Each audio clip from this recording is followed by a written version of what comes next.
Hello, everybody. It's Tim here again. Had another movie review. This time I review a film that's kind of been out for a while. Hereditary. Now, there's been a lot of reviews for this film. This is actually my first time watching the film. As far as my opinion on this film goes, this film seems to have like a mixed response from audiences and critics. Critics like really enjoyed this film, whereas audiences gave it like a D, like cinema score, really bad. I've also seen some horror fans who really rate this film highly, like as like a new masterpiece and stuff like that. Personally, for me, I'd give the film 3.5 out of 4. I think this is a really good film. I don't think it's a great film or a masterpiece. It does verge on masterpiece quality though, and great quality. But it doesn't completely stick the landing. Right off the bat, Toni Collette's the best performer in this film. Gabriel Byrne's character is almost completely useless and could have honestly just been took out of the film. He accomplishes nothing, does nothing as the father. Pretty much at the end of the film, Toni Collette tries to throw this book into the fire, and it causes him to catch flame, and he dies. He's just completely useless. But and he does nothing. There's the daughter in the film who's like this kind of weird looking girl. I don't mean to talk about the actress's looks or anything, but it's almost like we're trying too hard at first for me, like to get somebody who looks so different than average. But the actress is like very charming. The girl is. And I really warmed up to her character and really enjoyed her. And I felt really bad for her when she got killed and how she got killed. Pretty much her brother takes her to a party. She eats some peanuts. She's allergic, and he's driving her in a car to get her to the hospital. She sticks her head out the window to get some air. She gets her freaking head knocked off. That was cool, but you kind of know what's coming. But it was cool. Is this film really scary? No, it's not really scary. It is creepy at times and eerie, but it's never really like scary. I mean, not for. I don't think this film would be. Maybe if you're younger, I don't think this film would be scary for anyone like me, who has seen like multiple horror films. I mean, if you're somebody personally who's a huge horror fan, who's seen like nearly every horror film that's ever been made in thousands of these types of movies, you're probably not going to be like blown away scared by this kind of stuff. Really, I mean. I'll say one thing about this film: it's very well directed. This director has talent. He does a really good job here. And Toni Collette gives probably the best performance I think I've probably seen in a horror film. Her performance is amazing in this. Great performance. It's just the problems with the film is that this is more of a drama and a thriller than it is a horror film. There's some artsy-fartsy scenes, but other than that, it's more of a drama and a thriller than a horror film, which is why it's not really super scary. Pretty much you find out in the film that you think it's like the mom's mental illness and maybe it like runs in the family and everything, but you find out in the film twist that's like this satanic cult that her mom used to be a member of before she died, and they've like been passing this demon on in her family, and the reason like multiple members of her family have been dying is because different ones have either been committing suicide because they were possessed, or they've just been dying because the demon has like caused them to die, and it has to switch bodies or whatever. And now the cult is trying to put it into her son. When you find that out, there are some cool parts still, and it's still very well directed. Like at the beginning of the movie, it like comes to a window and goes to this dollhouse, and like it goes like inside the dollhouse, and then a door opens up, and it's like in real life now. That was a really cool shot, very well done, very amazingly directed.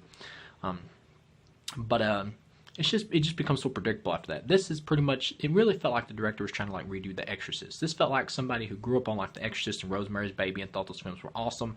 And The Exorcist is awesome. I haven't seen Rosemary's Baby in damn near forever, but Exorcist is awesome.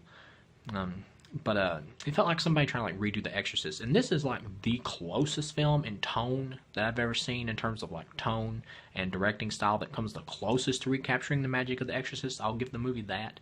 This is not a bad film at all. It's not. I do feel this film is overrated by critics, in my opinion.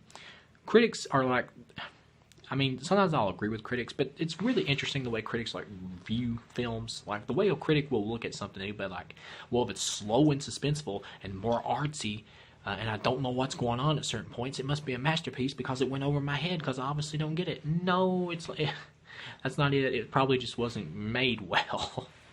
But this film is pretty easy to understand what's going on. I've heard some people were confused about it. It's not hard to understand. This is a really obvious film. It's obvious the way they show it is the grandmother was in a satanic cult, worshiping a demon or whatever the hell, and they want to pass it on to the boy, and it's the cult who's doing everything.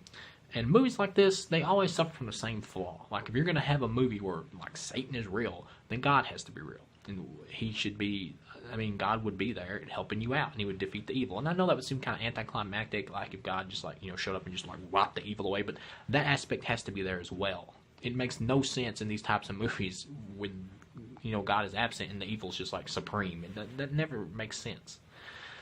Pretty much you get to the end of the film, there's just, like, these naked people walking around. They're all satanic cult members, and the son, who does a great job, the actor does a great job, walks up into the room or whatever, and his mom's, like, body's, like, floating where the demon is gonna, like, leave her and go into him, and that's the reason she has mental illness.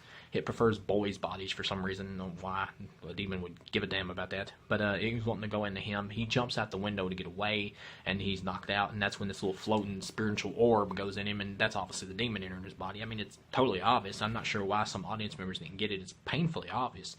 It goes in him, and then the dude, like, walks into this treehouse, and that's where the satanic cult is, and his mom's dead body's there with her head cut off, and his dad's dead body's there with his head cut off, his burned up body, and the satanic cult is there, and, like, praise payment, we from hell, whatever. You know. And it's very well acted and amazingly, wonderfully directed, and with great score.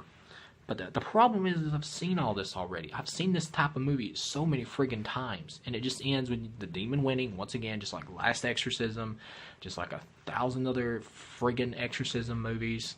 And it's inside the boy's body, and it just, like, does a close-up on his face with a satanic cult saying, praise whatever, and then it goes off. It's like, I don't care how artsy you make your movie, how impressively it's directed. Because this is impressively directed. It is.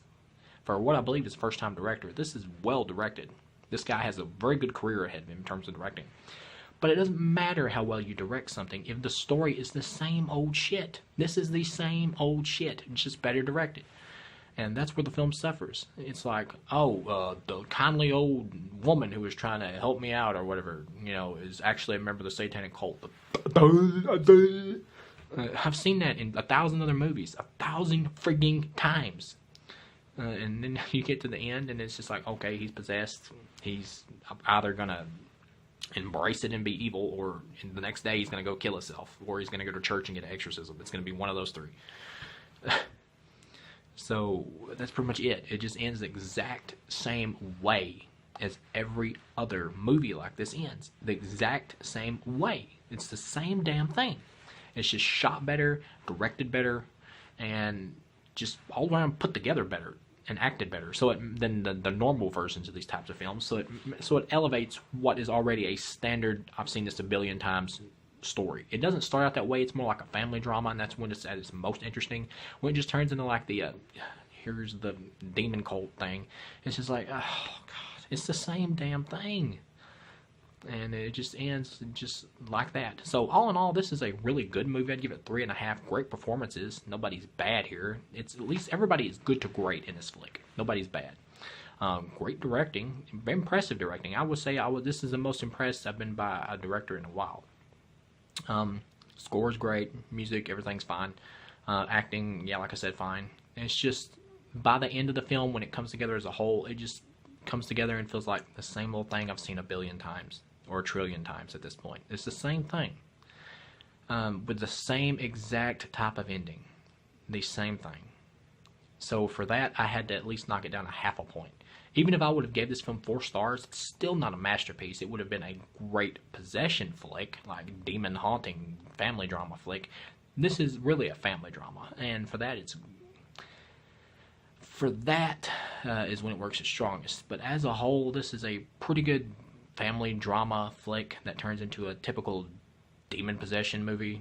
All in all, it's 3.5. This is a really good movie. It's worth watching at least once to see how you feel about it. But it's not something I would like, go, oh gosh, the best movie since The Exorcist. No, this doesn't come close. By the end of the film, this doesn't come close to shining The Exorcist's shoes. It just ain't there. It tries so hard. And for the most part, it succeeds in being really good for the majority, even great at points. But it doesn't stick the landing completely. It's just not there. All in all, really good movie. Recommend it. Probably, and I will be honest, one of the best horror films I've seen in a long time. And I would recommend it. It's just not a great movie like it was hyped up to be. So I'll see you guys again with the next review.